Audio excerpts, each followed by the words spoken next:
Hi everyone, Steve here from RSM, and welcome to the latest episode of our Coffee Conversation series. Today on this beautiful sunny Brisbane day, I'm joined by Vlad Rozov. Vlad is State Director for Optus and also carries another role, I think, within Optus as well. So Vlad, really good to see you. Always enjoy catching up with you and having a chat, and this is no different. As I mentioned earlier, this is all about a casual chat over a coffee. So what's your coffee of choice? Well, firstly, Steve, thank you for having me here today in your interim offices. It is a beautiful Brisbane day, and thank you for the coffee. It's a strong skinny latte.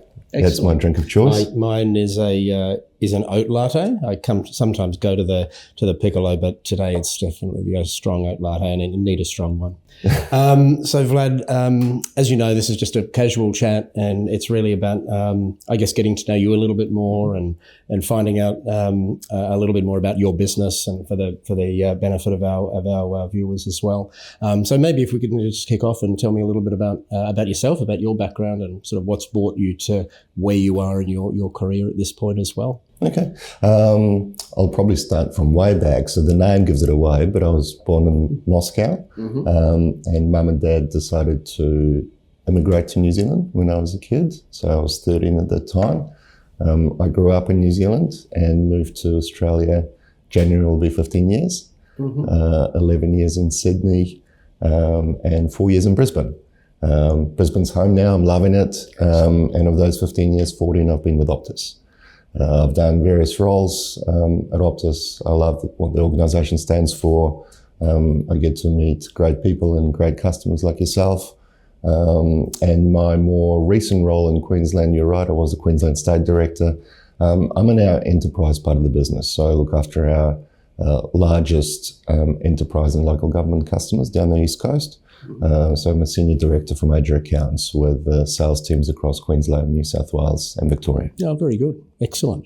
And maybe tell us a little bit more about Optus and about, I guess, where the business is at the moment and where you're going. I think any company, or any business these days in relation, which operates in the kind of that tech sector, like all of us, we're going through an immense change. So maybe just tell us a little bit about Optus in Queensland. Yeah, and you're right, Steve. I think we're all collectively as businesses going through tremendous change. I mean, the cost of living is a big topic of elections, whether it's local or state government level, and businesses are doing it tough. Look, from my perspective, my part of the business, we've actually doing pretty well with our customers. We've obviously, us and our competitors have been challenged with NBN, eroding a lot of our traditional margins, so we had to reinvent ourselves and rationalise some of the product suites that we take to market and offer to our customers. But particularly in Southeast Queensland, in New South Wales and Victoria, we've got a loyal bunch of customers that have been with us 10 plus years. And we've collectively supported each other's businesses, and it's a proper partnership. Looking forward ahead, obviously 2032 is super excited for Australia, for Queensland, for Southeast Queensland. And I think, like the Lord Mayor and all the enterprises, I'm very excited about the opportunity and what it presents for our great city. Yeah, that's fantastic. Tell me, you touched on it then with NBN coming in and being a disruptor, I guess particularly for the telecommunications industry, and some of those challenges, I guess, that you've had to deal with, or Optus has had to deal with. How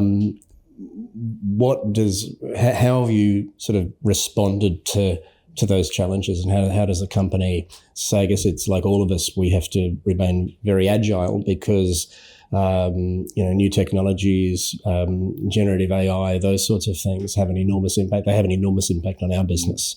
We're investing, extraordinary money in AI, in terms of, enabling the business, in terms of driving efficiencies, but really just out of need because we've got to keep up with the pace of change around us. So what are some of the challenges that you've had to deal with in your time at Optus in recent years? Yeah, it's a good question. And look, I guess the term I'll use is learning how to drink our own champagne. If I can go to Optus's contact centre, that's got very heavy Gen AI features built into it to help us better serve our customers. Not only do we consume that for our own services, but we actually sell that offering to our customers, and a lot of our customers consume that as well. And the other one that you touched on around NBN, we're a mobile company, we're a mobile-led business, and something that we're very proud of. I think you would have seen recent studies showed that we have the fastest speeds in the country, and a lot of our product offerings that we build for our enterprise local government customers are with mobile in mind. Safe, secure, reliable, and obviously you would have seen there's a lot of satellites that are now being built, and so right now they're testing them in the US to be compatible with latest mobile devices, whether it's Samsung or Apple. So that's something that we're very excited about taking to Australian market, because that will help communities in the regions to have choice. And that's what we're all about. Optus is a choice. We are a challenger brand, and we want to make sure that whether you're a mum and dad, individual consumer or a large business, you have a choice in the market. Well, that's fantastic. And with that, I guess Optus is we think about the two very large telcos in Australia, which is Optus and Telstra, and of course there's a couple of other large telcos as well. But that you very much differentiate, and that the word choice has been used for some time around that. How do you, like, what are your key points of differentiation in terms of, in your role in driving the enterprise business up and down kind of the East Coast? How do you differentiate the offering? Because at the end of the day, the product is kind of out there. You know, Telstra sells the same product that you sell, but what's the difference in experience? What's the differentiator? Yeah, it's a great question. One comes up there quite a lot, and I think you'd share this with me, Steve.